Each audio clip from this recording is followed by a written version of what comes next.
Les invito a que agachemos el rostro, vamos a orar, vamos a pedir al Señor su gracia.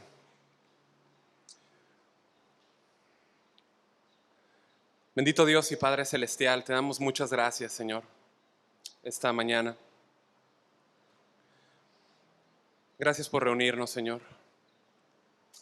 Gracias porque podemos presentarnos ante tu palabra, Señor, ser confrontados por ella, pero al mismo tiempo también ser confortados, Señor, en ella.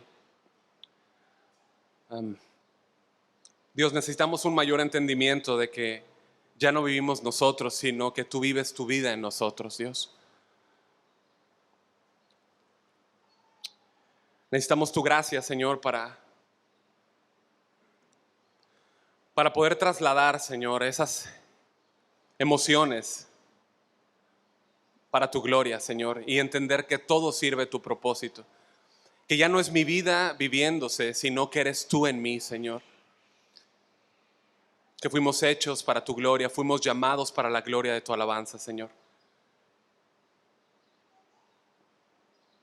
Ayúdanos, Señor, a servirte en medio de los tiempos difíciles, en medio del dolor, en medio del sufrimiento. Ayúdanos a poner nuestros ojos en ti, Señor. Ayúdanos a no vivir bajo ese frenesí en el que vive el mundo, rampante hacia una destrucción, Señor.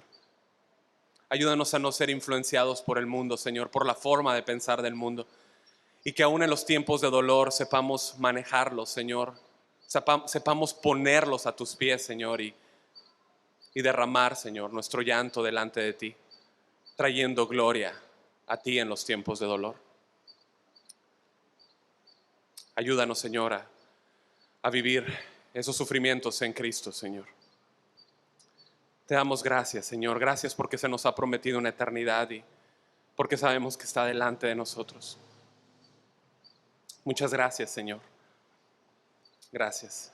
En el nombre de Cristo Jesús. Ayúdanos, Señor. Amén. Amén.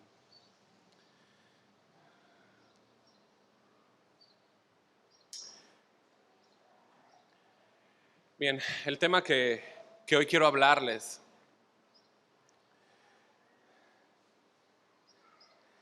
es acerca de ser fortalecidos en los tiempos de dolor.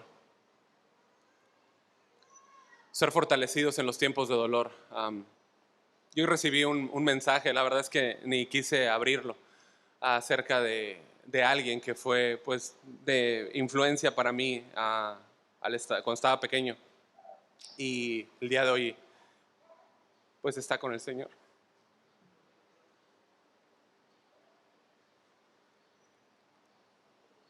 Amén. Amén.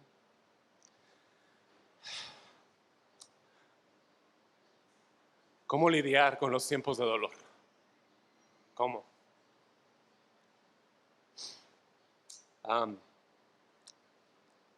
Primera Samuel 30 nos habla de David pues huyendo de Saúl y yendo a Ziklag, ocultándose con los filisteos, tratando de huir del dolor. Y estando ahí, los amalecitas llegaron y tomaron a su familia. ¿Ubican la historia? Él lloró profundamente. De hecho, la gente dijo que lo iba a apedrear por lo que había pasado. Lo habían culpado y él lloró hasta no poder más, hasta quedar sin aliento.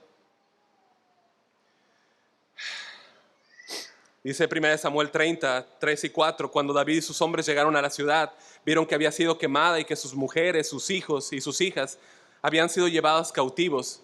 Entonces David y la gente que estaba con él alzaron su voz y lloraron hasta que no les quedaron fuerzas para llorar. ¿Cómo manejar el dolor? ¿Cómo manejar el dolor en esas circunstancias?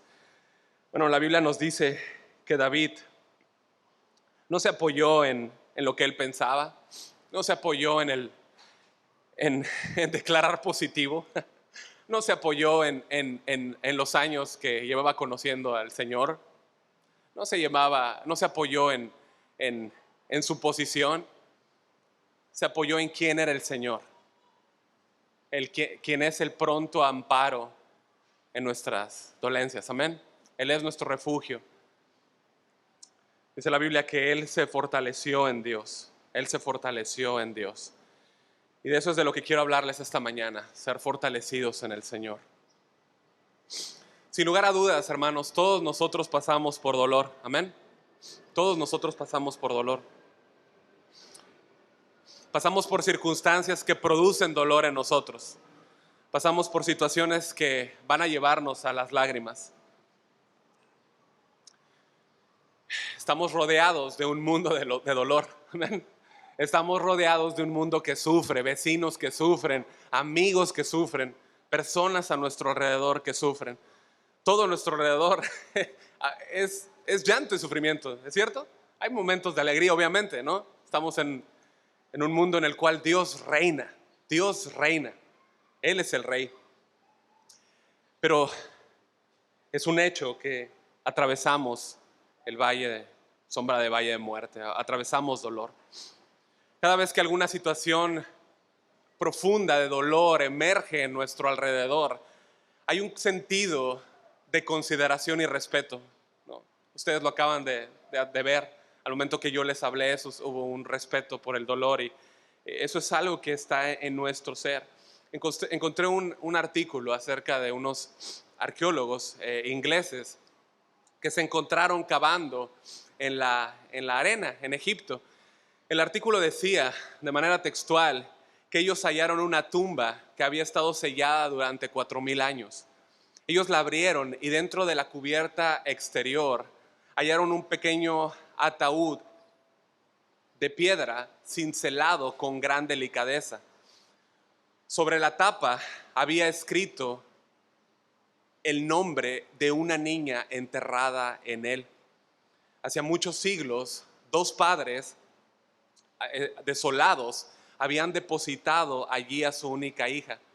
Los arqueólogos, cuando abrieron el sarcófago, descubrieron otra inscripción que decía: vida mía, amor mío, hijita mía, ojalá Dios hubiera hecho que yo muriera en tu lugar.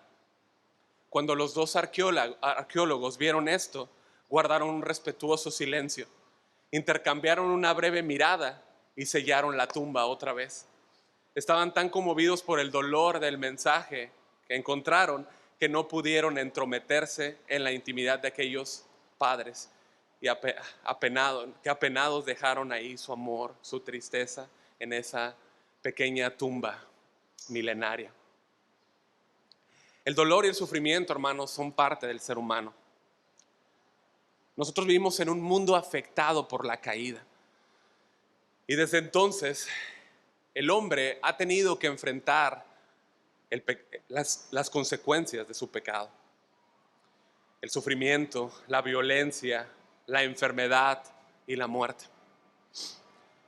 Sin embargo, debemos de saber que todo dolor está bajo el propósito soberano de Dios y Dios es capaz de usarlo para su gloria. Amén. De eso es de lo que vamos a hablar el día de hoy. Es para nosotros importante, hermano, principal, primordial, entender que en esta vida que tú y yo vivimos, no se supone que contendría dolor, no estuvo en el diseño original, ¿sí? No, en la caída del hombre no existía el dolor, ¿me siguen? No había dolor. Cuando Dios creó al hombre no había dolor. Pero ¿qué hizo el hombre? Pecó. Y con ese pecado distorsionó la obra del Señor. Afectó el diseño que Dios se había hecho. ¿Y qué fue lo que hizo Dios? Tomó esa obra alterada y decidió voluntariamente trabajar en ella, llevándole a la redención, llevándole esa condición previa que antes tenía. Pero en el ínter, ¿qué vamos a experimentar? Trabajo, vamos a experimentar dolor, vamos a experimentar sufrimiento. La Biblia nos enseña que Cristo participó de todo eso. Amén. La Biblia nos dice que Él sufrió al grado mayor la consecuencia del pecado, un pecado que no era de Él, pero un pecado que sufrió en la cruz por nosotros, por su pueblo. Bueno, en esta tierra nosotros compartimos los sufrimientos de Cristo al estar en Cristo. Estar en Cristo es participar de los sufrimientos de Cristo. Y para comenzar, yo quisiera hablarte esta mañana de la importancia, entonces, de saber cómo tratar el dolor. ¿Sí? ¿Qué espera que Dios entienda? ¿Qué espera Dios que yo entienda cuando atravieso el dolor? Cuando atravieso esos momentos difíciles. ¿Qué hacer cuando una noticia trágica llega? ¿Qué hacer cuando un familiar muere? ¿Qué hacer cuando recibes un dictamen médico que dice que tienes una enfermedad? ¿Cómo debo y cómo puedo recibir circunstancias dolorosas que atraviesan nuestra alma? ¿Es que está mal que un cristiano experimente el dolor? ¿Es que un cristiano puede sufrir? Hoy en día tú prendes el dispositivo, ¿no? Cualquier dispositivo, y pones YouTube y salen un sinnúmero de supuestos predicadores, ¿sí? Que enseñan que si tú vienes a Cristo, tú jamás vas a tener problemas. Enseñan que si tú vienes a Cristo, tú jamás vas a sufrir, ¿sí? Te prometen que no va a haber más enfermedad, que Dios solamente quiere hacerte rico, que Dios solamente quiere que tú vivas la vida abundante. Pero esa vida abundante a la que ellos se refieren, se dan cuenta que es en un pleno plan material únicamente. Nada más, nada espiritual, nada en el espíritu. ¿Qué pasa con aquellas personas que escuchan ese tipo de predicación? Cuando las circunstancias llegan, cuando esas situaciones, esas aflicciones nos visitan, hay un sufrimiento, hay un quiebre en la fe, hay una crisis en la fe. Todos, mis amados, estamos atravesando en ocasiones el pantano del desaliento. En ocasiones visitamos esos valles. El Señor quiere que tú sepas que Él está contigo, que Él no ha soltado ni un segundo tu mano, ni un solo momento. Él quiere que tengas esperanza y quiere que cobres aliento por lo que estás pasando o por lo que vas a estar pasando. En esta área del dolor es necesario saber cómo tratar con él. Cuando la Biblia nos habla de dolor, es necesario que nosotros contemplemos que el pecado no siempre es el resultado que el dolor no siempre es la consecuencia de nuestros pecados. La Biblia nos enseña que no siempre es la consecuencia de nuestros pecados. Nosotros vemos varios ejemplos, ¿sí? Creo que el más impactante que podemos citar es el que mencionamos hace algunas semanas, el de la vida de Job, ¿no? Job está como que hasta arriba en la lista de sufrimientos, ¿no? Humanos, ¿no? El libro nos cuenta en su mayoría acerca de su sufrimiento, ¿sí? Pero nosotros no podemos decir jamás que la consecuencia de su sufrimiento y de su dolor se originara en que fuera un pecador. ¿Cómo lo presenta Dios a Job? Como Dios perfecto, como hombre perfecto, ¿no? Un varón temeroso, ¿se acuerdan? Un varón recto, apartado del mal. De hecho dice que no había otro como él en la tierra, ¿no? Hermanos, esto no es poca cosa. Que Dios diga eso no es poca cosa, ¿sí? En la desgracia de Job, él lo perdió todo, absolutamente todo. ¿Y qué pasó? Sus amigos creían que él había pecado, ¿sí? Creían que él se había acarreado todo ese dolor.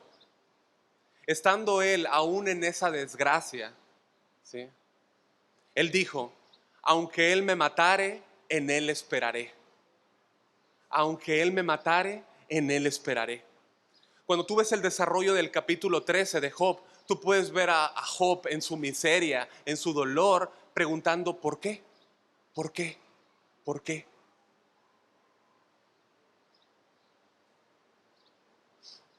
Tú puedes preguntar cuando estás en aflicción por qué. ¿Estamos de acuerdo? Es natural preguntar por qué. Ahora, hay personas que dicen ¿por qué? Y hay otras personas que dicen ¿por qué? ¿No?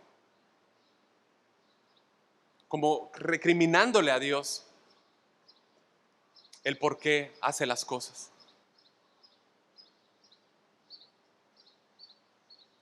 Cuando nosotros preguntamos a Dios ¿por qué? Dios nos podría bien responder ¿por qué no? ¿Por qué no? ¿Por qué no? Déjame ponerlo de esta manera, si bien el pecado no siempre es el dolor, perdón, no siempre es consecuencia de nuestro pecado. Es también cierto que nosotros hemos pecado lo suficiente, hermanos. Hemos pecado lo suficiente contra Dios para que Él nos discipline, ¿cierto o no? Hemos pecado lo suficiente. Tenemos que entender que cuando nosotros sufrimos, sí podemos preguntarle a Dios, ¿por qué, Dios? Pero no entrar en el terreno de como si fuéramos víctimas, ¿se entiende? Como si fuéramos víctimas. Como si nosotros jamás hubiésemos ofendido a Dios. De hecho, hermanos, el hecho de que estemos respirando hoy domingo es misericordia de Dios. Hemos ofendido a Dios lo suficiente como para no haber levantado nuestra cabeza de la cama esta noche. Lo suficiente. Quiero que me acompañes, por favor, a Lucas 13. Lucas 13.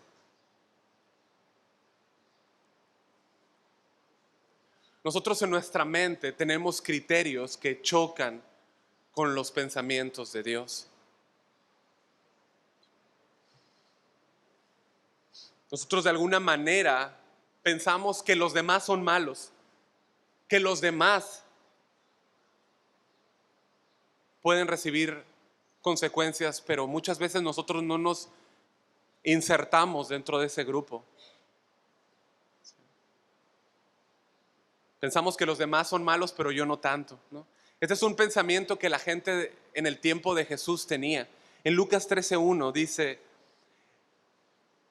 el evangelista dice, en este mismo tiempo, estaban allí algunos que le contaban acerca de los galileos, cuya sangre Pilato había mezclado con los sacrificios de ellos.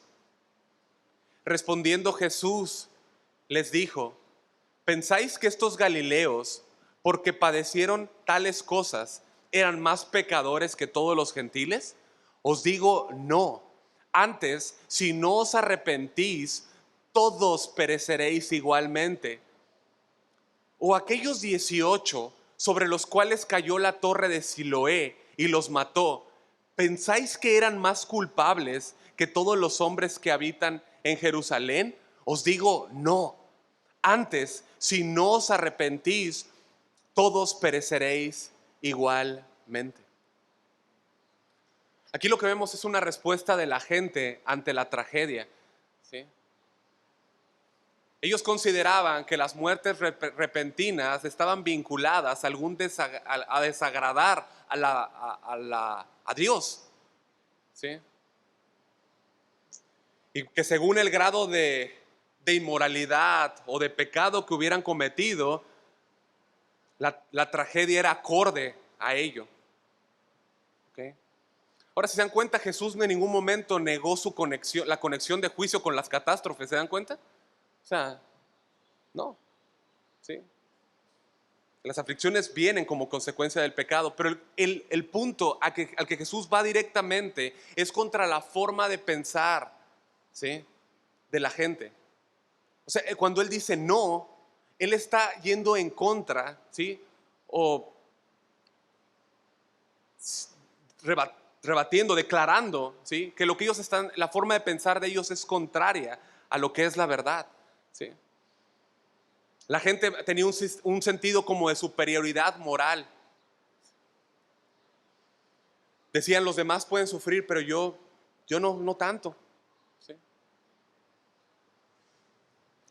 Y lo que están haciendo aquí están mal en su forma de aterrizar las cosas, ¿sí?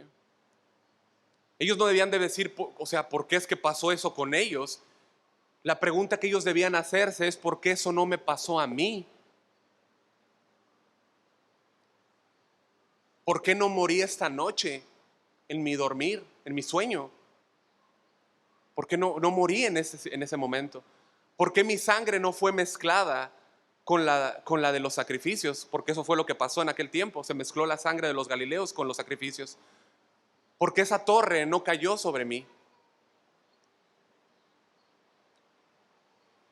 ¿Por qué no morí? Bueno, la lección es que el juicio viene sobre este mundo, ¿sí? Y todos debemos volvernos a Jesús. Todos debemos volvernos a Jesús para salvación. Hermanos, no podemos asumir de alguna manera que nosotros estamos exentos al dolor, que nosotros estamos en una posición en la que ya no vamos a sufrir. No, hermanos, no es así, hermanos. Vamos a hablar de ello e iremos a la carta de Pedro, pero ¿cómo tratar con el sufrimiento? Bueno, nosotros estamos hablando acerca de cosas que batallamos en nuestra mente. ¿Estamos de acuerdo? Hemos hablado de cosas de la amargura, del dolor, hemos hablado de la ira, ¿sí? Falta de perdón, el orgullo, ¿no? Ya lo mencioné. Pero el dolor es algo con lo que nosotros batallamos cuando nosotros ubicamos el dolor en la manera en cómo el mundo lo atiende. Es decir, el cristiano no puede atender el sufrimiento en la forma que el mundo pagano, el mundo sin Dios, atiende el pecado. Hay tres posturas, básicamente, en la que el mundo sin Dios afronta el pecado. ¿Ok? Nuestra cultura occidental, nosotros sabemos que ha sido grandemente y gravemente influenciada por el pensamiento griego. ¿Estamos de acuerdo? En todo, en la cultura, en la enseñanza, en las ciencias, ¿sí? Bueno, el dolor y el sufrimiento no ha sido la excepción, ¿sí? El cómo se trata con el dolor y el sufrimiento ha sido también influenciado por esa forma de pensamiento. Y una de esas formas, o una de esas posturas, cómo se trata el dolor, proviene del docetismo. Ustedes ubican algunos términos porque el pastor Raúl lo ha mencionado mucho, ¿sí? O lo mencionó mucho hace tiempo. El docetismo era una doctrina herética, ¿sí? Tenía sus orígenes helenísticos, ¿sí? U orientales, ¿no? En los tiempos apostólicos, ellos afirmaban, básicamente, esencialmente, que Jesús no era real. Es decir, que decían, creían en la divinidad, pero no creían que Él tenía un cuerpo, ¿sí? Es decir, como si Él fuera un fantasma, como si Él fuera una ilusión. Son importantes las palabras que estoy usando. ¿Por qué? Porque al momento de tratar con el dolor, el docetismo ve de esta forma el dolor, ¿sí? Pensaban que el dolor era una ilusión. Es decir, trata de trasladarlo a nuestros días. No hay dolor. O el dolor está en la mente. ¿Lo han ubicado? O el dolor no existe. Bueno, ¿de dónde creen que proviene? ¿Sí? Enseñaban que lo que la persona tenía que hacer era esto mismo, asumir que el dolor era algo creado por esa persona. Hermanos, pero ¿cómo le dices eso a una persona que está en dolor en cama? ¿Cómo le dices eso? ¿Te das cuenta de lo irracional? La segunda forma o la siguiente postura en cómo el mundo pagano, el mundo sin Dios ve el dolor, ¿sí? Es por el estoicismo o los estoicos, ¿sí? El estoicismo era una corriente filosófica que nació en la antigua Grecia y duró por 6 siglos después de Cristo, ¿sí? Pero tiene influencia hasta hoy. En sus tres principales corrientes está el estoicismo antiguo, el estoicismo medio y el estoicismo nuevo o imperial. Y fue principalmente conocido por el filósofo Séneca, ¿sí? Por el emperador Marco Aurelio y por un hombre que se llamó Epitecto. Epitecto era un siervo, era un esclavo, griego que fue liberado. Y él comenzó a practicar estas disciplinas e influyó en el filósofo Séneca e influyó también en el emperador Marco Aurelio, ¿sí? Él decía, literal, hay ciertas cosas que dependen de nosotros mismos, como nuestros juicios, nuestras tendencias, nuestros deseos y aversiones, y sobre todo nuestros actos. Y hay también cosas que no dependen totalmente de nosotros, como la salud, las riquezas, la reputación, el poder. En una palabra, todo aquello que no depende solo de lo que hacemos, sino también de la casualidad o del deseo de los demás. Básicamente ellos creían en el cosmos y que en el cosmos habían ciertas fuerzas que regían todas las cosas alrededor, ¿sí? Esas fuerzas controlaban las cosas como la muerte, la enfermedad, la vejez o diferentes circunstancias. Lo que ellos enseñaban es que tú no puedes hacer nada contra ello. Lo que tú sí puedes hacer es cómo reaccionas ante ello, ¿sí? Eso es lo que ellos enseñaban. ¿Cuáles serían sus emociones, sus actitudes ante estos acontecimientos o desgracias? ¿Sí? Esta práctica estaba basada en el ser ecuánimes, ¿sí? En el mantén la calma. ¿Han visto las playeras? Mantén la calma, ¿no? Keep calm, ¿no? ¿Sí? En estar firmes, en reflejar una actitud estoica, ¿no? Por ejemplo, tú sales a la calle y te asaltan. Tú no puedes impedir que te asalten, según el pensamiento estoico, pero lo que sí puedes hacer es cómo reaccionas ante ello, ¿no? O sea, me asaltan y yo estoy firme, ¿no? Eso es lo que ellos es lo que ellos practicaban, ¿no? Ellos creían en un duro entrenamiento de la paz mental. Ellos practicaron una disciplina que nombraron la imperturbabilidad, que era el hecho de que nada me perturbe, nada me pueda perturbar, ¿sí? En su disciplina ellos se preparaban y se alistaban para las cosas que sobrevendrían. Es decir, ¿para qué me baño con agua caliente si en algún momento se me va a acabar el gas?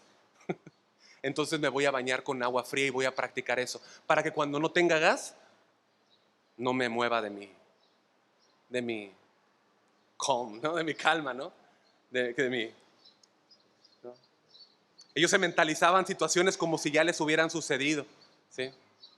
Y cuando una tragedia ocurría, cuando una calamidad emergía en sus vidas, lo que ellos hacían simplemente era guardar sus emociones y sus sentimientos tras un rostro ecuánime, ¿sí? Es lo que ellos hacían, ¿sí? Toleraban el dolor, aguantaban el dolor, ¿no? La última corriente de pensamiento que ustedes ubican también es el hedonismo, ¿sí? Quizá estamos más familiarizados con ellos. ¿Por qué? Porque vivimos en un mundo que no conoce a Dios. El hedonismo era la forma rival al estoicismo, ¿sí? En esos tiempos, ¿sí? Ellos consideraban el placer como la finalidad absoluta y el objetivo de la vida, restringiendo a toda costa el dolor, ¿sí? Es decir, ellos vivían para los placeres, vivían para disfrutar el placer, vivían para disfrutar de todo lo que les pudiera proveer placer y evitar el dolor, ¿sí?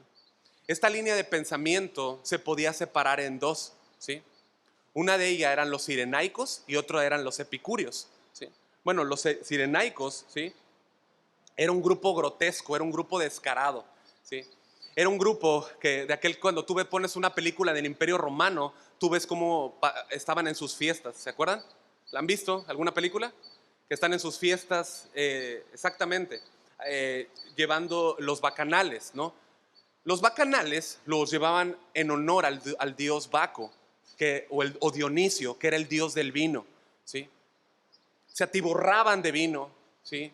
De placer sexual, de comida. Eran aquellos que hemos escuchado que el pastor Raúl nos mencionaba acerca de que comían hasta estar llenos, y el momento que estaban llenos salían a uno de los patios y volvían el estómago para volver nuevamente a la fiesta y seguirse alimentando, ¿sí? Sí. Bueno, tarde que temprano ellos podían darse cuenta que los placeres y esos desenfrenos los iban a llevar a consecuencias, ¿estamos de acuerdo? Tarde que temprano. Entonces de ahí es donde surgen los epicúreos, ¿sí? Una corriente de pensamiento que era más fina, más elegante, ¿no? Buscaba el placer, pero no al máximo, ¿sí? Solamente lo lo óptimo, lo necesario según su pensamiento. Es decir, podían tomar vino, pero ya no tomaban de cualquier vino, tomaban de un buen vino, ¿sí? Am, y bebían, obviamente, hasta embriagarse, adulteraban, ¿sí? Pero hasta donde no llegara a meterlos en algún problema, en alguna calamidad, ¿no? De ahí donde sale lo de nada con exceso, todo con medida, ¿no? Bueno, de ahí mismo sale, de ahí mismo sale, ¿sí? Al final de cuentas, tanto la versión grotesca como la versión fina de estas formas de pensamiento son las que vemos hoy en día. Gente viviendo para sí misma, gente viviendo en depravación, gente viviendo en lujuria, en inmoralidad, en desorden, en libertinaje, en liviandad, en vicios. Todo esto, préstame atención, en aras de mitigar el dolor. ¿Te das cuenta? Todo esto es lo que se hace para mitigar el dolor. ¿Qué es lo que sucede? La gente allá afuera no tiene esperanza. No tiene esperanza. No sé cuántos de ustedes han visto o escuchado, ¿no? Yo estaba hablando con mi esposa hace unos días acerca de un tweet, ¿no? En Twitter, eh, acerca de una mujer, una muchacha que está con su abuela en Canadá y está celebrando la muerte asistida. ¿Cuántos ubican esto?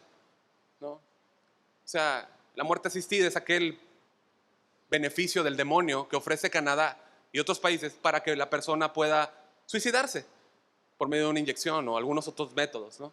Y está celebrando eso. ¿Por qué lo hacen? Porque no tienen esperanza. ¿Para qué voy a vivir en un mundo donde voy a sufrir? Bueno, esas corrientes de pensamiento creían que la muerte era algo inconsciente, es decir, ellos pensaban, la muerte es algo a lo que mientras estoy en la vida estoy inconsciente de ello. Y cuando estoy en la muerte estoy inconsciente de la vida. Entonces, a final de cuentas decían, hay que disfrutar, hay que vivir hoy. Vive tu mejor vida hoy, ¿no? ¿Ven de dónde vienen todos esos pensamientos? Si yo voy a morir, ¿para qué? ¿Para qué voy a pasar por el dolor? Mejor disfruto, ¿sí? Pablo dijo en 1 Corintios 15, que es el texto más amplio que nosotros tenemos acerca de la resurrección, ¿sí? Dijo que si en esta vida esperamos solamente en Cristo, somos los más dignos de conmiseración. ¿Cuántos esperan no solamente en Cristo? Bueno, nuestro Cristo resucitó, hermanos. Nuestro Cristo resucitó. Y él dijo, si los muertos no resucitan, comamos, bebamos, porque mañana moriremos. Esa es la forma de pensamiento del mundo que no tiene un Cristo que resucitó. Ese es el engaño de Satanás, el hacerle creer a la gente que solo es hoy todo lo que tienen, que disfruten porque no hay más. Hebreos 9:27 dice, y así como está decretado que los hombres mueran una sola vez y después de esto, el juicio. ¿Sí? Entonces, el hedonismo, como ustedes pueden darse cuenta, su raíz está en huir del dolor. Huir del dolor. Eso es lo que piensa un alcohólico. Consume alcohol, ¿para qué? Para huir del dolor, huir de aquello que le produce dolor. ¿Por qué crees que tú pasas en el centro, ¿no? Por donde está el estadio de béisbol y hay bares ahí, un bar en especial, que está lleno? Bueno, cuando tú pasas por ahí, tú tienes que entender que es gente escapando de su dolor, de una u otra forma.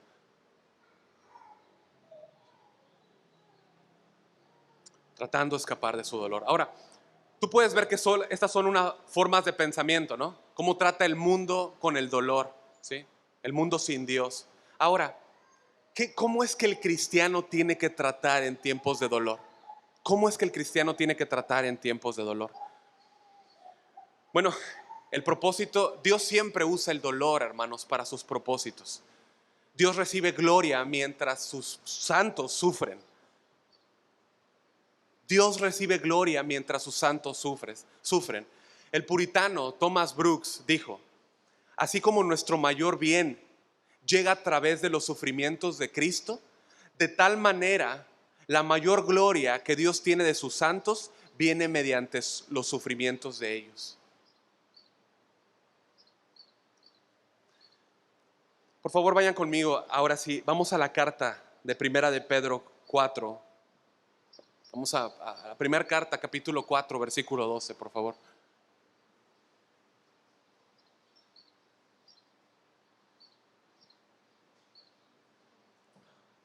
El sufrimiento, amados, siempre ha sido el camino a la gloria. Déjame, voy a repetir esto una vez más. El sufrimiento siempre es el camino a la gloria. Siempre. Siempre, hermanos. No nos ganamos la salvación por sufrir, ¿estamos de acuerdo? Nosotros recibimos salvación, ¿sí? Pero un día estaremos con nuestro Señor. Un día estaremos con la gloria, en la gloria con Él. Amén. Pero mientras estamos de este lado, estamos del lado después de la gloria y el lado antes de la gloria. Mientras estamos aquí en esta tierra, vamos a sufrir. Vamos a sufrir. La parte que nos toca aquí en este mundo es sufrir. ¿Sí? Y esta carta lo explica grandemente. Nos ayuda a entender el propósito del dolor y nos ayuda a también estar preparados cuando el dolor llegue. ¿Sí? El tema o el gran tema de esta carta es el sufrimiento. Es la esperanza del cristiano en tiempos de sufrimiento. Yo creo que cuando toquemos, ayer lo marqué, cuando hablemos de la carta primero de Pedro, yo creo que este va a ser el título de la serie. La esperanza del cristiano en tiempos de sufrimiento. El apóstol Juan es conocido como el apóstol del amor. ¿Estamos de acuerdo? Bueno, el apóstol Pedro es conocido como el apóstol de la esperanza.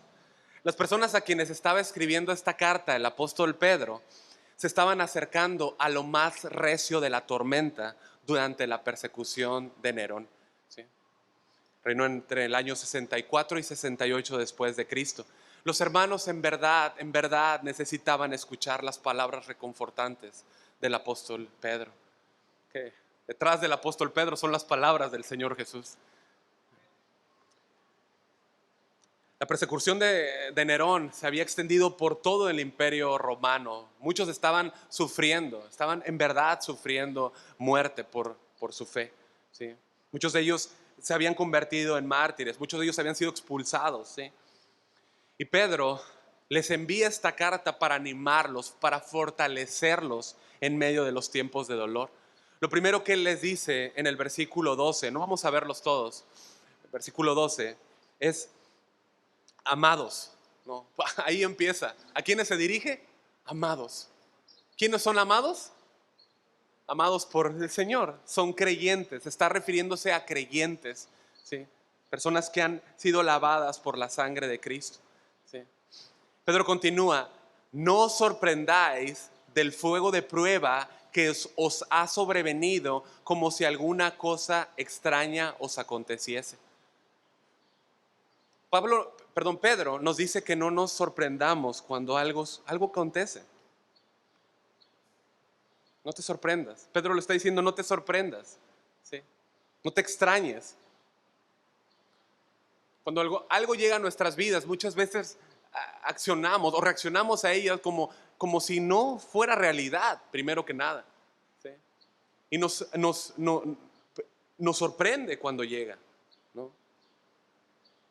Incluso nosotros decimos cosas como: es que lo que yo estoy pasando nadie lo ha pasado. Es que lo que yo estoy pasando es algo que nadie más ha experimentado. Hermanos, hay muchas personas aquí y por ende hay mucho sufrimiento. Hay sufrimiento en la vida de cada uno de ustedes. Todos pasamos por sufrimiento, ¿sí? Pero tu sufrimiento no es extraño, Dios lo conoce. Dios lo conoce, hermano, ¿sí? Forma parte del plan de Dios. Ahí es donde yo quiero que fijes tus ojos.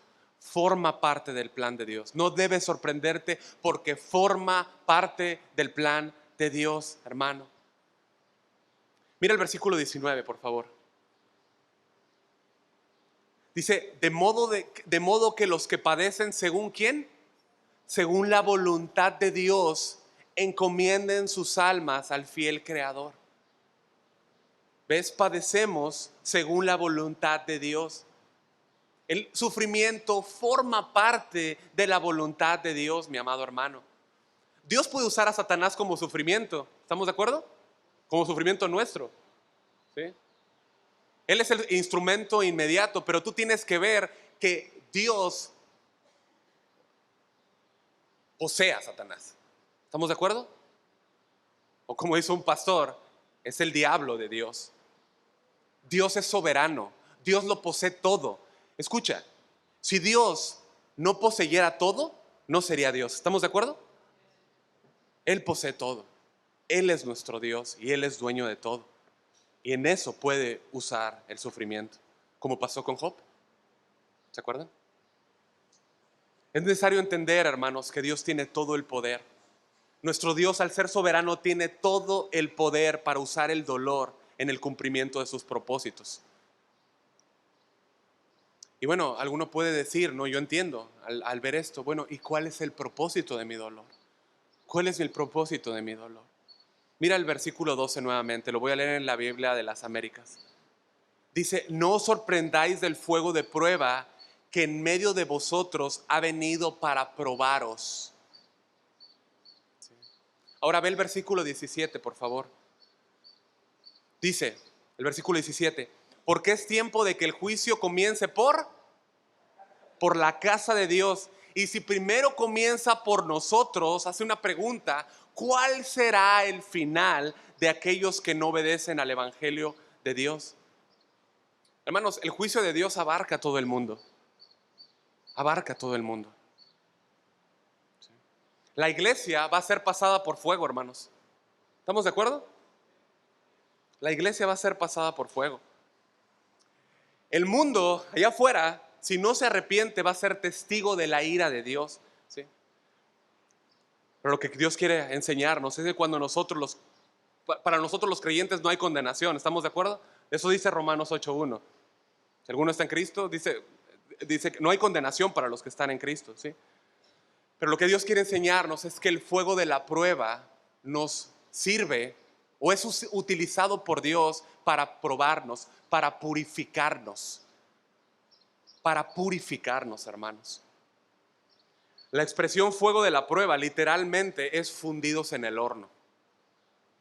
Fundidos en el horno.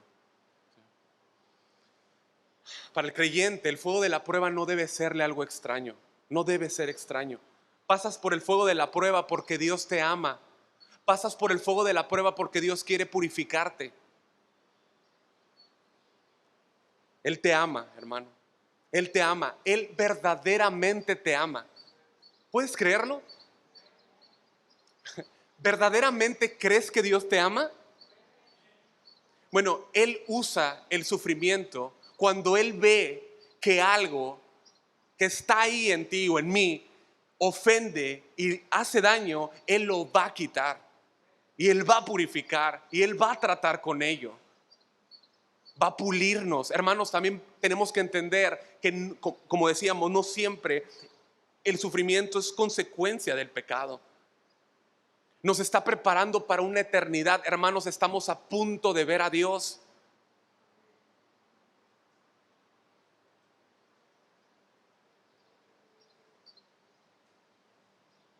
Estamos a punto de entrar en la eternidad.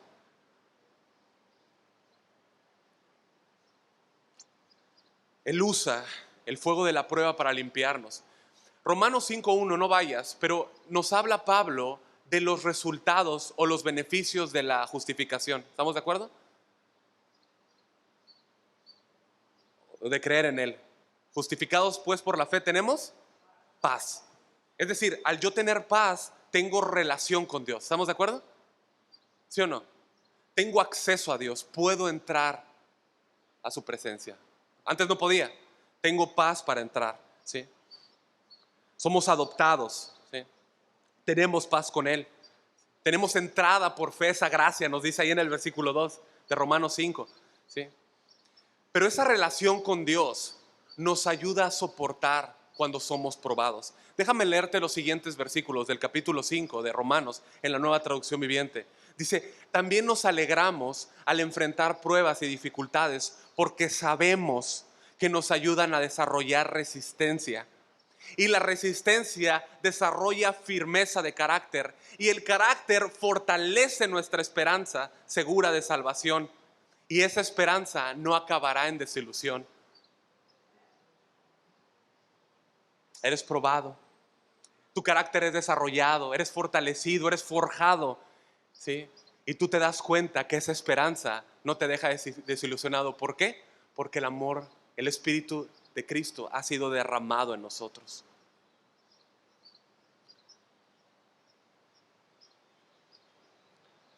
Hermanos, cuando Dios nos prueba, o para que Dios nos pruebe, para que haga esta prueba que menciona aquí, debe de usar este elemento. ¿Cuál? Dilo fuerte. El dolor, el dolor, el dolor.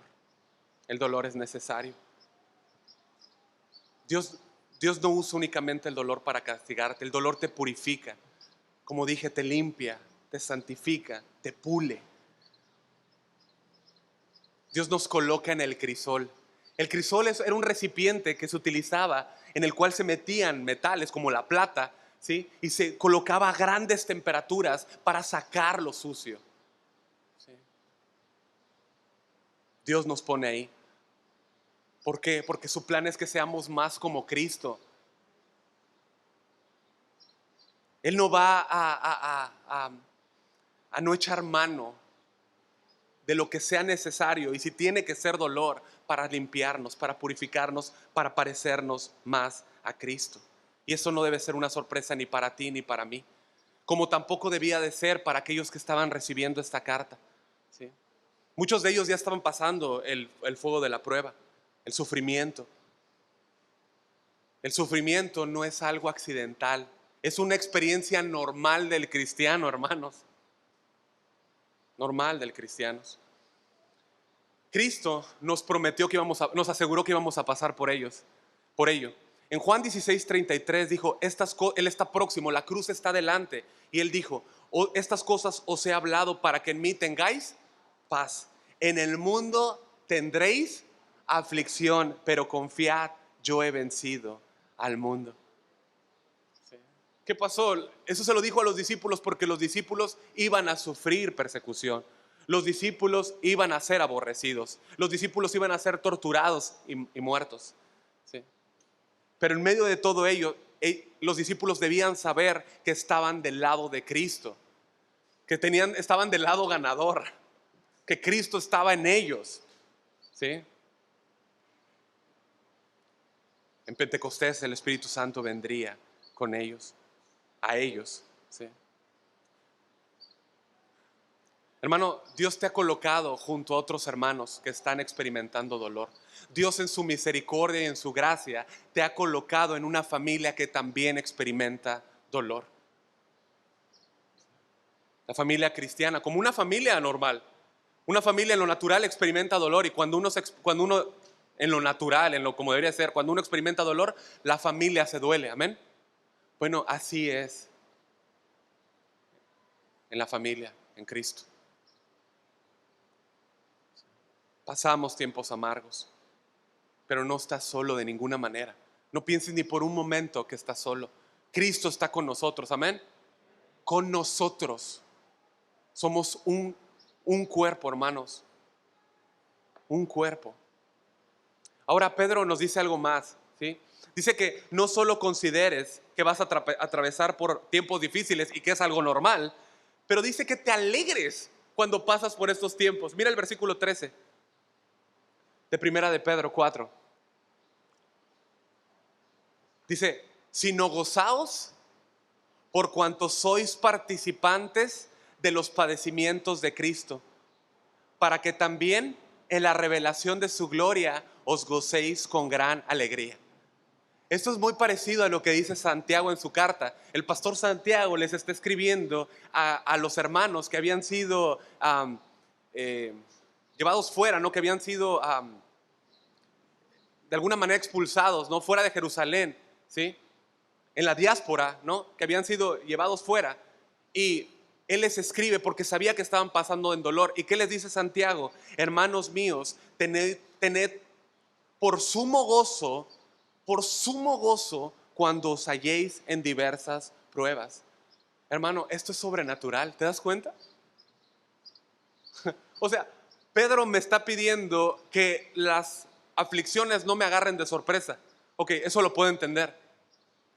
Pero ahora me dice y me enseña que yo debo de gozarme cuando estoy pasando por las pruebas. ¿Qué manera de responder al dolor es esto? Completamente anormal, ¿estamos de acuerdo? Es fuera de este mundo, es sobrenatural. Hermanos, no somos de este mundo. No somos de este mundo. Tenemos a Cristo y tenemos el Espíritu Santo. ¿Por qué dice Pedro y Santiago que me regocije en la prueba, que me produce dolor? ¿Por qué? El dolor en sí no produce regocijo, ¿estamos de acuerdo? ¿Sí o me siguen? No produce regocijo. Pero si tú entiendes lo que Cristo quiere para ti, si tú entiendes y yo entiendo lo que Cristo anhela que tú y yo entendamos, yo puedo gozarme en mi prueba. ¿Sí? Si entiendo que sucede, mira el versículo 13, por cuanto sois participantes de los sufrimientos de Cristo. Lo que Pedro nos está enseñando es que cuando tú sufres, mi hermano, estás evidenciando que estás unido a Cristo. Esto es importante que lo entendamos en tiempos de dolor, que estamos unidos a Cristo. El sufrimiento evidencia que estamos unidos a Cristo. Sí. Tu dolor ya no es tuyo, es más bien el dolor de Cristo. Cuando tú sufres el dolor de Cristo. El dolor ya no es tuyo, le pertenece a Jesús. ¿Cómo es eso? Bueno, déjame preguntarte, ¿tú le diste tu vida a Cristo? Te pregunto, en serio, ¿tú le diste tu vida a Cristo? Ok, si tú le diste tu vida a Cristo, entonces tu vida ya no es tuya. ¿Estamos de acuerdo? Es lógica. Si yo ya no tengo una vida y se la estoy dando a Jesús, ya no es mía. ¿Sí? Ok. Pablo dice en Gálatas 2:20, ya no soy el que vivo, sino que Cristo vive su vida en mí. ¿Estamos de acuerdo? Es lo que él dice. Bueno, cuando tú depositaste, cuando pusiste tu fe en Cristo, tu vida quedó en Cristo para siempre. ¿Sí? En Cristo. Estás en Cristo. ¿Cuántas veces Pablo usa esa referencia, no? En Cristo, en Cristo, en Cristo. Cuando Cristo murió, tú moriste con Él. Cuando Cristo murió, tú moriste con Él. Eso es lo que nos dice Romanos 6:8. Y si morimos con Cristo, creemos que también viviremos con Él. De modo que cuando yo morí, cuando Cristo murió, yo morí con Él. Y cuando Cristo resucitó, yo resucité con Él. Yo resucité con Él. La unión con Cristo, hermano, es tal que ya no eres tú, sino Cristo en ti. Es Cristo en ti. Tú resucitaste con Él, tú ya no vives para el pecado. Tú ya no vives para vivir se supone que vives ahora para la justicia, que vives para Cristo, para obedecerle a Él. Tú estás en otra faceta de vida. ¿Sí? Compartes la vida de resurrección de Cristo aquí, ahora, y lo harás por la eternidad. Amén. Efesios 2:6, no vayas, ¿no? Pero dice, y juntamente con Él nos resucitó. ¿Quién nos resucitó? El Padre nos resucitó juntamente con Cristo. Y asimismo dice, nos hizo sentar en los lugares celestiales con Cristo. ¿Dónde estamos tú y yo esta mañana? ¿Aquí o en los lugares celestiales? Yo te estoy viendo a ti. ¿Estamos aquí en los lugares celestiales? ¿O estamos aquí en los lugares celestiales? Ah, eso dice el texto, ¿no? Que estamos sentados en los lugares celestiales, ¿sí o no? Bueno, eso significa que físicamente estamos aquí en esta tierra, hermanos. Posicionalmente estamos con Cristo en el trono. ¿Sí? Estamos con Cristo. Cuando Cristo resucitó, nosotros resucitamos con Él. Estamos con Él en el trono, hermanos. ¿Sí? Esa realidad nosotros no la vemos todavía, ¿estamos de acuerdo? Pero la veremos, es lo que nos está diciendo Efesios. ¿Sí? La vida de gozo, de plenitud, la vida de alegría, de felicidad que nosotros nos espera en el cielo, está en el cielo. ¿Cuántos dicen amén? Está ahí, está ahí, la vamos a compartir con Él. Somos coherederos con Cristo, hermanos.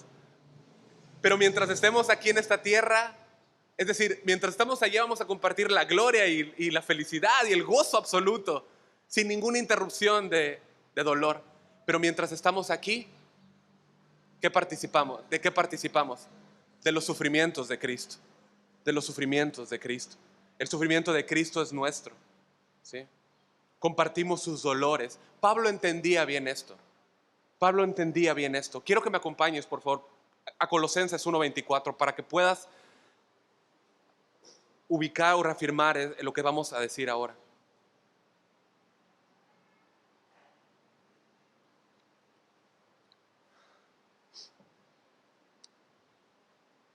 Él, estando en la cárcel en Roma, escribe esta carta, ¿sí? En sufrimiento, como esclavo de Cristo, y él dice en Colosenses 1:24, ¿ya llegamos? Dice, ahora me gozo. ¿Te das cuenta? Está diciendo lo mismo que Pedro y que Santiago. Ahora me gozo en lo que padezco por vosotros y cumplo en mi carne lo que falta de las aflicciones de Cristo por su cuerpo, que es la iglesia. Ve otra vez ese versículo, ¿sí? Dice Pablo que se goza en lo que padece por los colosenses, por la iglesia, ¿sí? Dice, y cumplo en mi carne lo que falta de las aflicciones de Cristo por su cuerpo, que es la iglesia. Pablo no está diciendo de ninguna manera que la obra de Cristo necesite algo. ¿Estamos diciendo, bien? En la obra expiatoria, en la redención. ¿Estamos bien con eso? No está enseñando eso. Cuando Jesús dijo tetelestai o consumado es ya está hecho, está finalizado, no hay nada que agregarle. ¿Ok? Él pagó por nuestro pecado quedó saldado en su totalidad por su preciosa sangre. El sacrificio fue suficiente y fue supremo, no hay nada que agregarle a la expiación de los sufrimientos de Cristo. Más bien la palabra que usa aquí Pablo, ¿sí?,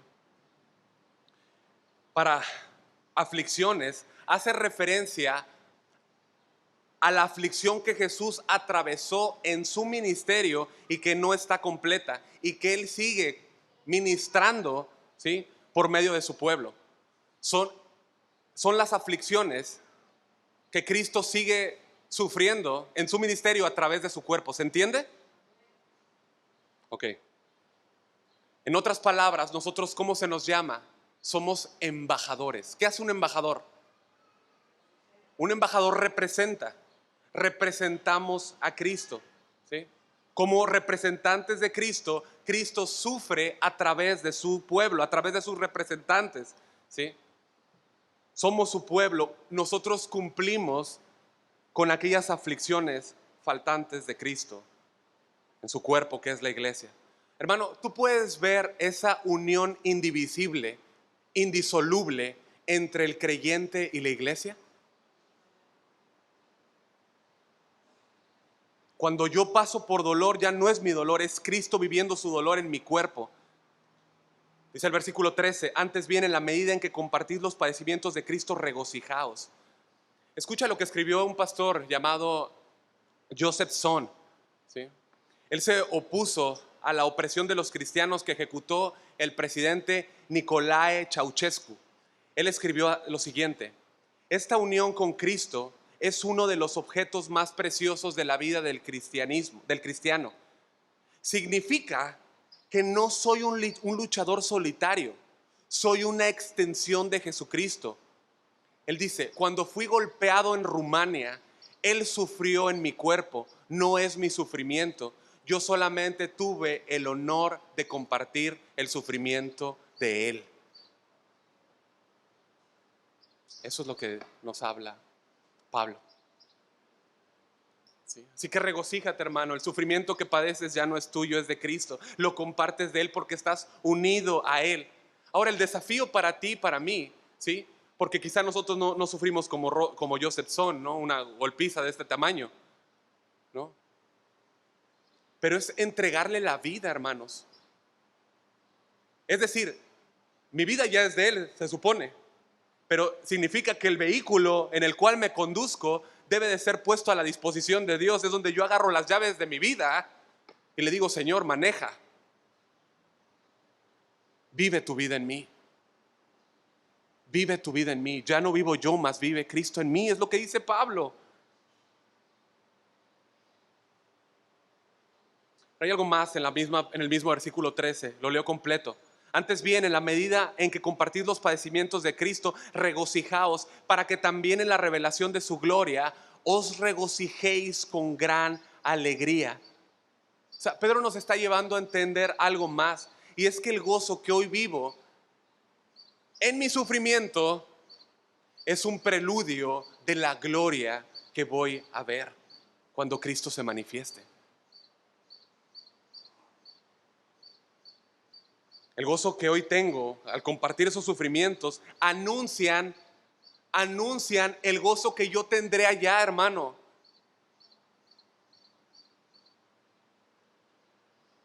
Ustedes ubican Hebreos 12:2. Dice que Cristo puso el gozo delante de él y sufrió la cruz. ¿Se acuerdan? ¿Ubican? El cristiano camina de esta misma forma. Carga su cruz, sufre, se regocija porque tiene un gozo adelante. ¿Estamos de acuerdo? Eso es lo que viene para nosotros, hermanos, la eternidad junto a nuestro Señor. Cuando yo veo el gozo que me espera allá, yo puedo menospreciar el dolor que tengo acá, porque tengo mis ojos puestos en el gozo delante.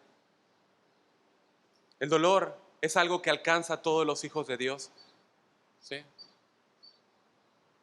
A todos los hijos de Dios. Todos los hijos de Dios sufren. Todos los hijos de Dios. Todos los hijos de Dios sufren. Cristo sufrió la cruz con el gozo puesto delante. Pedro nos habló del gozo, pero también él iba a sufrir como mártir, ¿sí? Él tenía la cruz prometida delante de él, ¿se acuerdan?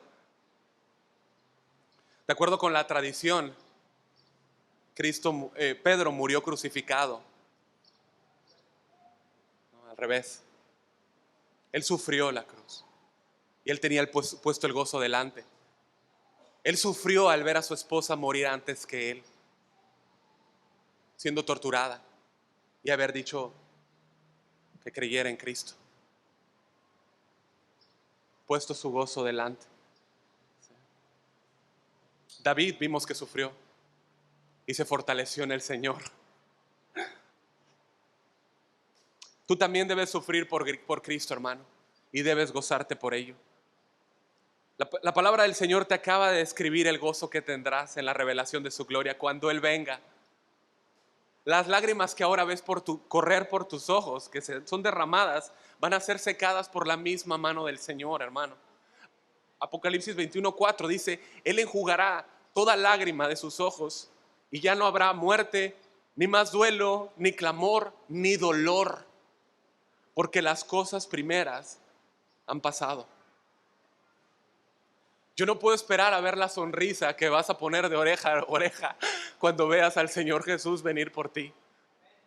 1 Tesalonicenses 4:16 dice: pues el Señor mismo descenderá del cielo con voz de mando, con voz de arcángel y con la trompeta de Dios, y los muertos en Cristo se levantarán primero.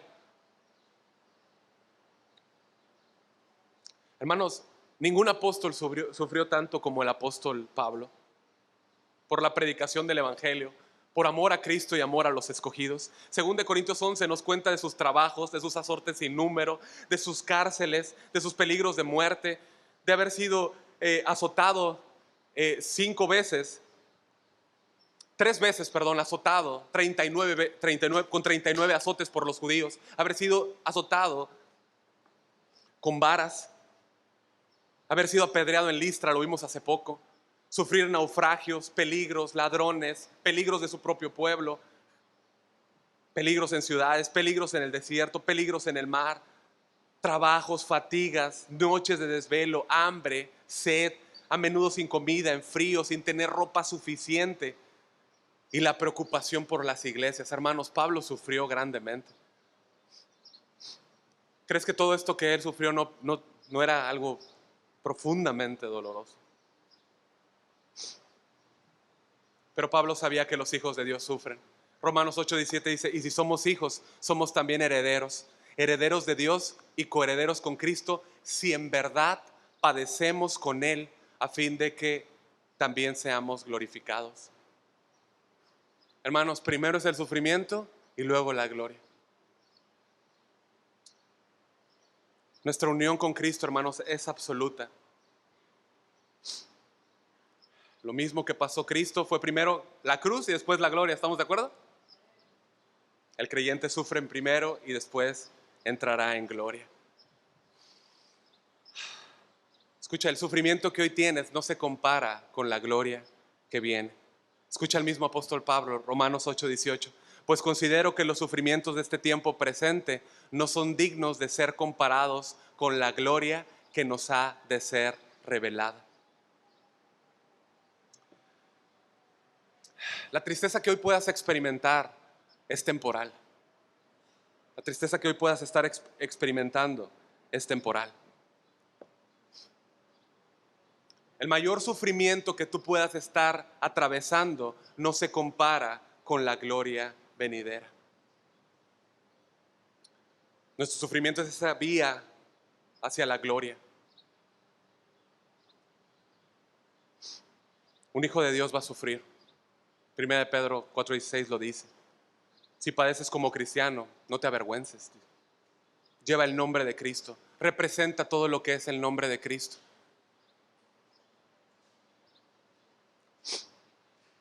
La pérdida de tu negocio, la pérdida de tu reputación, perder tu hogar, el abandono. Hermanos, sobre la tierra vienen tiempos dolorosos. El abandono de los padres, el abandono de los hijos. Cuando estaba escribiendo, yo recordé Mateo 10:20, dice, hablando de lo que es ser odiados por el nombre de Jesús y el dolor que produce. Dice, porque no sois vosotros los que habláis, sino el Espíritu de vuestro Padre que habla en vosotros. Y dice, escucha, y el hermano entregará la muerte al hermano, y el padre al hijo, y los hijos se levantarán contra los padres y les causarán la muerte. Y seréis odiados de todos por causa de mi nombre, pero el que persevera hasta el fin, este será salvo. Hermano, ¿tú puedes imaginar lo doloroso que será en ese tiempo? Hijos entregando a los padres, padres entregando a los hijos. El nombre de Cristo divide familias.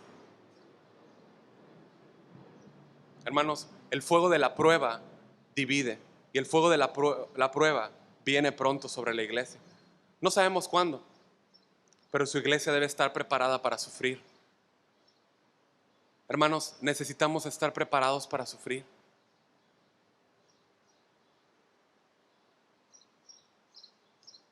Yo quiero ser sensible con esto porque la emoción del dolor es algo genuino, es algo genuino.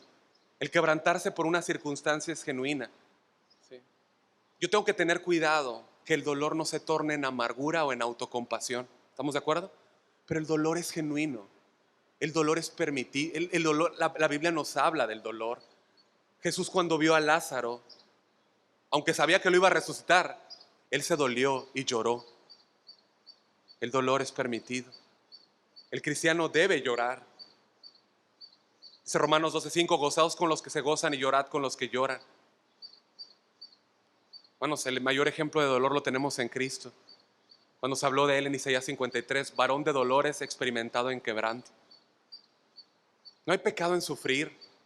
No, yo he tenido esa actitud durante muchos años, la verdad es que muy apestosa, en el sentido de que cuando veía a alguien sufrir, decía, no llores, mantente estoico, ¿no? ¿Te das cuenta?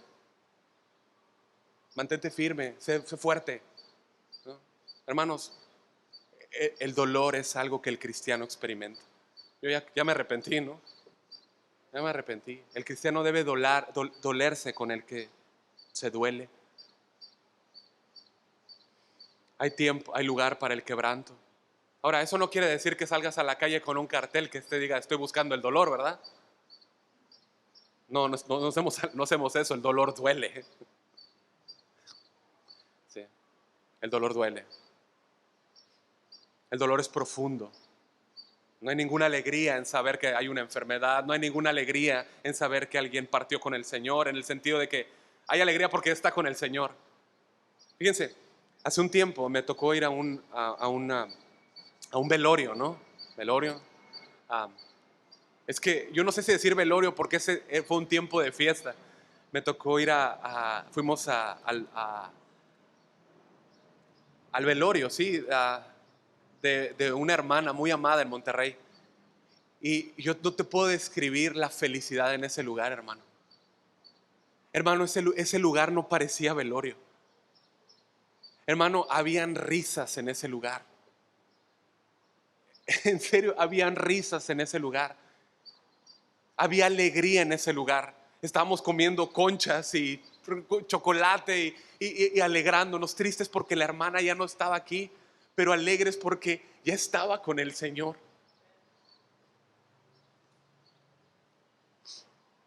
Hay una frase del director de la empresa en la que trabajo que siempre dice, la pregunta no es si algo va a pasar, sino cuándo, ¿no? Y creo que esto hay una sabiduría, ¿no?, que podemos aplicar en esto. El cristiano debe vivir gozoso, pero debe saber que el dolor viene, que el dolor está. Es parte de ser cristiano. Vivimos en un mundo de dolor. Y escucha, al vivir en un mundo de dolor no podemos salir de aquí sin cicatrices.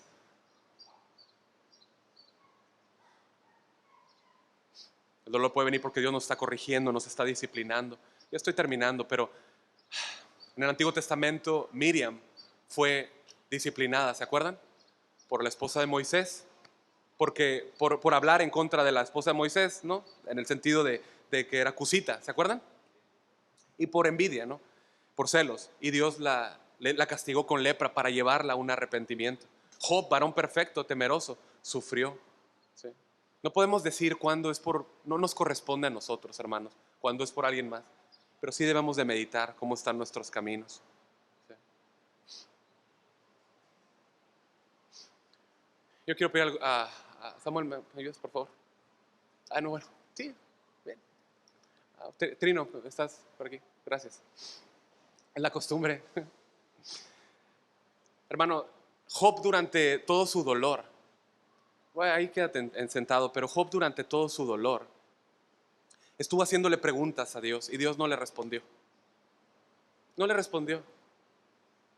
Pero en un momento llegó a él y aun cuando no le respondió ninguna de sus preguntas, le dio su presencia. Le dio su presencia. Sí. Le dijo, Job, no estás solo, yo estoy contigo. La verdad es que mucha gente nos dice en medio del dolor, yo estoy contigo, pero la verdad es que no están. ¿Sí o no? En eso es algo que nosotros como iglesia tenemos que aprender, a estar con la gente en dolor. Pero escucha, cuando Dios dice yo estoy contigo, Él verdaderamente lo está diciendo. Isaías 41:10 dice, no temas porque yo estoy contigo. No te desalientes porque yo soy tu Dios. Te fortaleceré. Ciertamente te ayudaré. Sí, te sostendré con la diestra de mi justicia. Él es quien nos da aliento cuando el dolor nos abruma. Él nos recuerda, yo soy tu Dios. Yo no te dije que no ibas a pasar por dolor, pero te dije que iba a estar contigo en medio del dolor. Salmo 23 dice, aunque ande en valle de sombra de muerte, no temeré mal alguno. ¿Por qué? Porque tú estarás conmigo. Tu vara y tu cayado me infundirán aliento. Hermano, yo deseo que tú descanses, mi amado hermano, descansa en el pecho del pastor. El Salmo 23 nos habla de que Él es el buen pastor, ¿no? Que Jehová es mi pastor, ¿no?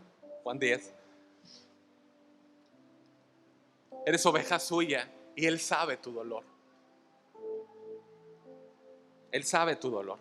Bueno, fortalécete en saber que el Señor está contigo en tu dolor y que Él te ama. Él te ama. Él te ama y está contigo. Yo quisiera invitar también a aquellos que están aquí esta mañana, que quizá piensan que pueden escapar del dolor en su vida, viviendo de una manera en placeres. Yo quisiera decirte que no hay forma de que escapes del dolor. Si tú no estás en Cristo y estás huyendo y posponiendo el venir humillado ante el Señor, lo que espera para ti no es nada bueno. La opción 1 es que vengas en arrepentimiento y fe al Señor que entregues tu vida a Él sabiendo que debes de dejarlo todo por Él en vista de la eternidad que Dios te promete. Dios te promete vida eterna. Si tú crees hoy como tu único y suficiente Salvador, Dios te da vida eterna. Te promete paz, te promete la eternidad. No te promete que no vas a tener problemas con tu familia, no te promete que todo te va a salir bien, te promete eternidad. La segunda opción es que tú lo rechaces. Que tú rechaces el mensaje y sufras una horrenda expectación de juicio. Ese fuego que va a devorar a los adversarios de Dios. Hebreos 10:26. Yo quiero suplicarte que vengas al Señor. No hay más allá afuera para ti. No hay más para ti. Es Cristo.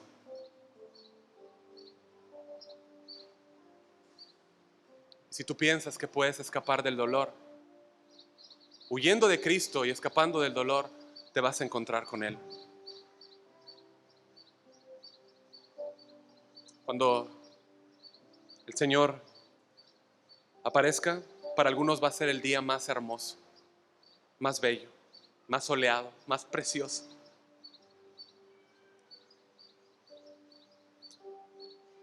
Para esas personas que han creído en Cristo, el día hermoso habrá comenzado, el sufrimiento se habrá ido, el dolor se habrá ido para siempre. Pero para aquellos que rechazan a Cristo, el dolor apenas comenzará. Yo te pido, por favor, te suplico que entregues tu vida a Cristo. Entrega tu vida al Señor como único y suficiente Salvador.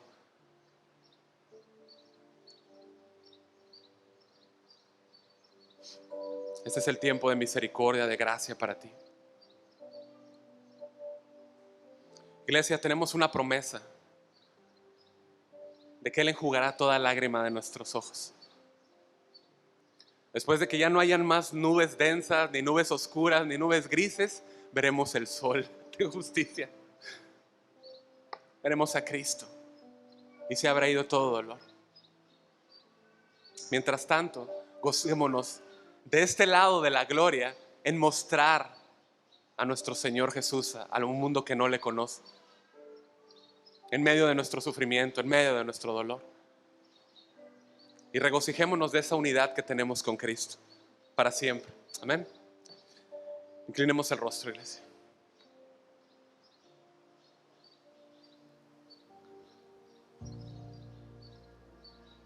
Bendito Dios y Padre Celestial.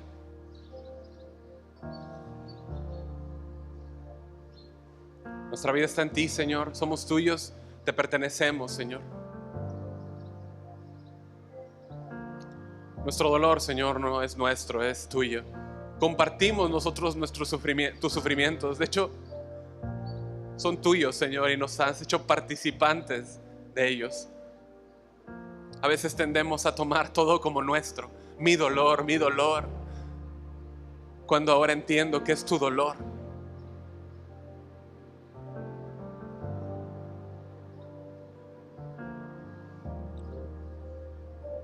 Ayúdanos a poner nuestros ojos en la eternidad, Señor. Y ver esta vida, Señor, como una gota en medio del vasto océano, Señor. Ver que nuestra vida, en contraste con la eternidad, es una pequeña gota en contraste con ese vasto océano de la eternidad. Gracias, Señor. Gracias porque yo sé que tu palabra, Señor, nos consuela, nos anima, nos conforta, Señor. Nos confronta también, Señor. Te damos gracias, Señor, y gracias también por cada persona que está aquí esta mañana. Rogamos una obra en sus corazones, Señor, donde tú les salves y les atraigas a Cristo, Padre. Y que ellos puedan refugiarse ahora en Cristo, Señor. Rogamos tu obra verdadera, esa obra que solo haces tú, Señor, por medio del Evangelio. Muchas gracias, Señor.